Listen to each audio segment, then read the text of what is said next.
দিয়েছে, আমাদের কেন দেয়নি? আপনারা 907কে দিতেন না, আমরা চলে যেতাম।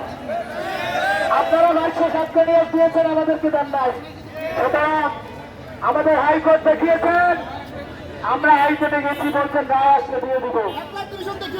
আপনারা আবার আপিল করেছেন, বাংলাদেশের বহু প্রতিষ্ঠান আছে হাইকোর্টে রায় নিয়োগ বাস্তবায়ন করেছে।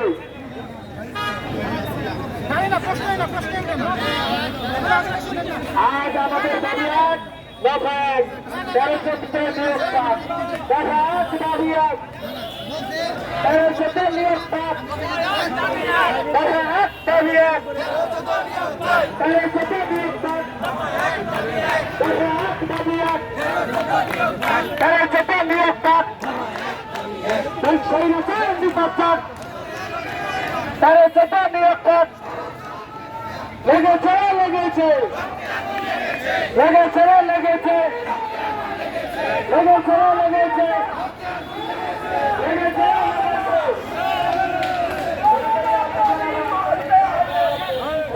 মানতে হবে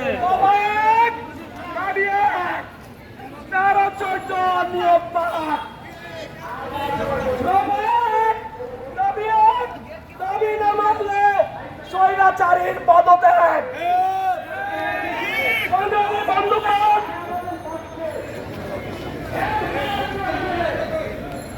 আমাদের আন্দোলন শান্তিপূর্ণ আন্দোলন। 6 বছর আদালতের রায় পাওয়ার পরেও রাস্তায় ঘুরছি, কিছুকে নিয়োগ দিয়ে আমাদেরকে বঞ্চিত করা হয়েছে।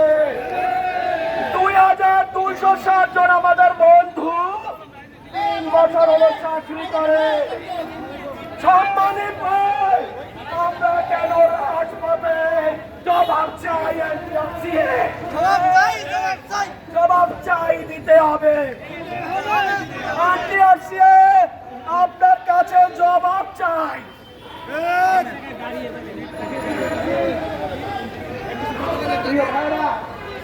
আমরা অনেক ধৈর্য ধরছি, আমরা তাদেরকে একটা নির্দিষ্ট সময় দিয়েছি।